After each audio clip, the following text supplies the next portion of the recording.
आनंद आनंद परमानंद सतगुरु मंगनानंद जी साहिब सत्संग आश्रम,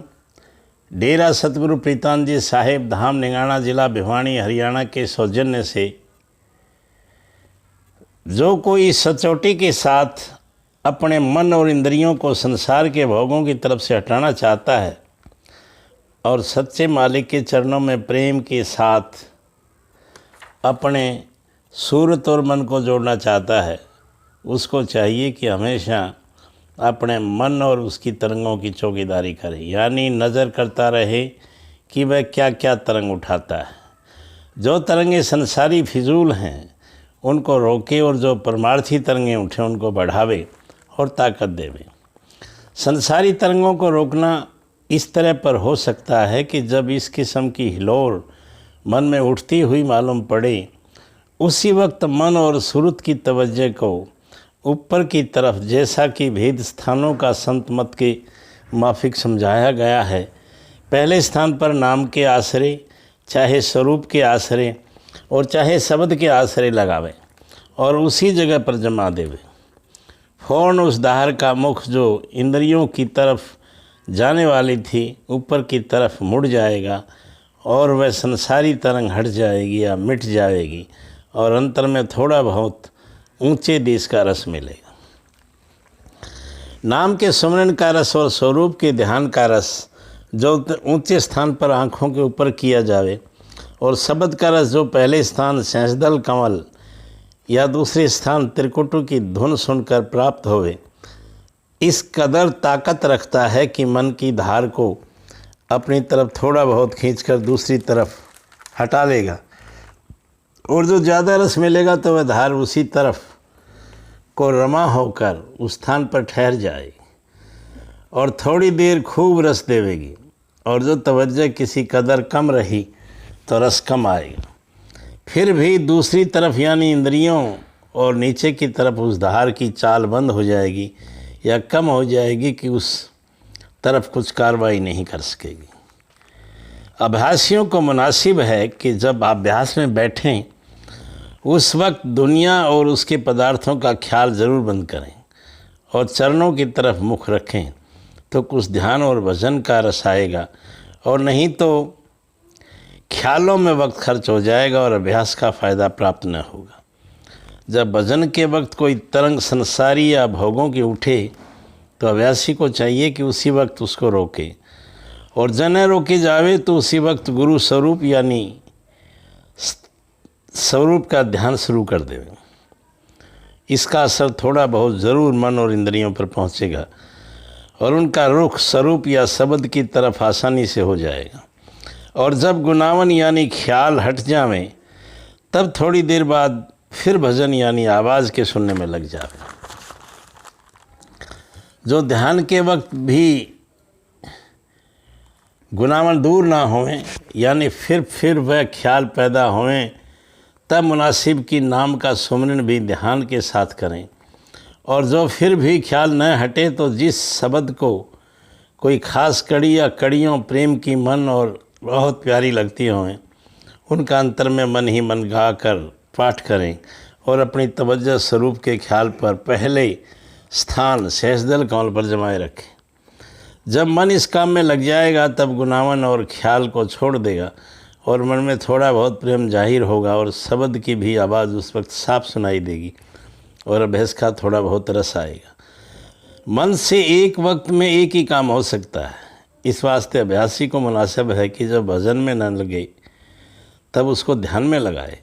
और जो ध्यान में भी अच्छी तरह न लगे तो प्रेम की कड़ियाँ गाकर भी ख्याल को न छोड़े, तो सिर्फ सुमरन करे। इस तरकीब से कि मुकाम नाफ या हृदय से नाम की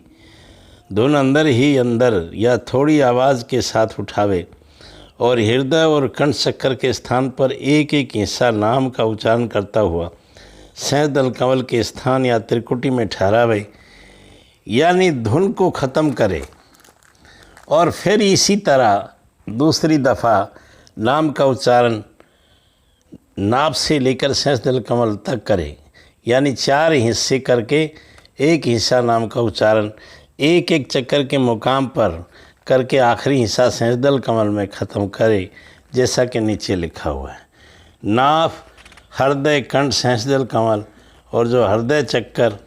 से उठावे तो त्रिकुटी में ख़त्म करे। इस तरह हृदय, कंठ, सहस्त्रदल कमल, त्रिकुटी। सिवाय ध्यान और भजन के वक्त के और किसी वक्त जो मन में हिलोर संसारी तरंग की उठें या तरंग पैदा होएं और वह तरंग मुनासिब नहीं है या गैर वाजिब और बेफ़ायदा है, तो मुनासिब है कि उस वक्त फ़ौरन गुरु स्वरूप यानी स्थानीय स्वरूप का ख्याल करे और अंतर में तवज्जो अपनी ऊपर की तरफ यानी सहस्त्रदल कमल या त्रिकुटी की तरफ फेरे, तो उस वक्त फ़ौरन वह हिलोर या तरंग बंद हो जाए। पर शर्त यह है कि अभ्यासी का प्रेम थोड़ा बहुत गुरु स्वरूप में होवे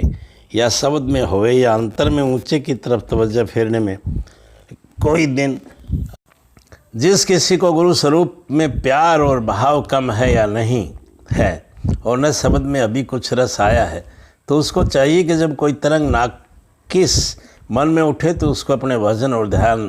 की हानि और नरकों और 84 के दुखों का डर दिखलाकर रोके। जो इस बात की संतों के वचन के माफिक थोड़ी बहुत प्रतीत है, तो भी मन और इंद्रियां डर के सबब से रुक जाएंगी और तरंग भी हट जाएगी। अभ्यासी को मुनासिब है कि अपने मन और उसकी चाल की हर वक्त निगरानी और चौकीदारी रखे कि फिजूल और नामुनासिब जगह न जावे और न ऐसे कामों का ख्याल उठावे। तब जो अभ्यास ऊपर लिखा है उससे बन पड़ेगा, नहीं तो उसकी खबर भी न होगी। उसके मन और इंद्रियां किन बातों और किन कामों में भरम रहे हैं, बल्कि वह उन बातों और कामों का ख्याल के साथ अपने मन में रस लेवेगा और उस ख्याल को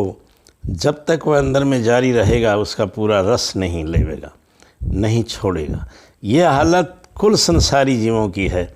और जो ऐसी ही परमार्थी जीव की भी हुई तो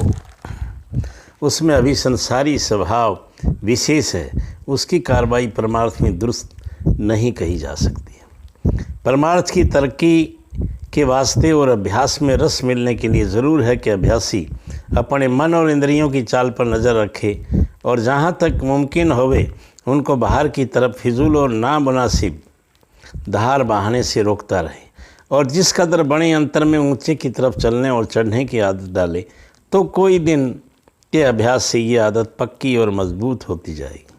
क्योंकि इंद्रियों की तरफ और संसार में भी सुरत और मन आदत और अभ्यास करके लगे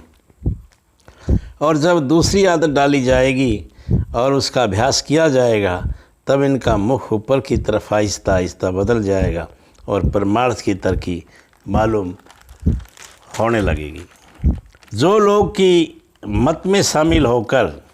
सुमरन और ध्यान और सूर्य शब्द का अभ्यास हर रोज़ नियम से करते हैं, उनको कभी ध्यान में स्वरूप का रस, भजन में शब्द या आनंद बराबर अरसे तक आता है और तबीयत मगन और खुश रहती है। और कभी ऐसा होता है कि शब्द साफ नहीं मालूम होता है और न उसमें मन लगता है या ध्यान में कुछ रस नहीं आता या कम आता है, तो ऐसी हालत में लोग घबरा कर शिकायत करने लगते हैं और अपने चित्त में दुखी या निराश हो जाते हैं और फिर अभ्यास में भी बहुत ढीले और सुस्त हो जाते हैं। आनंद आनंद।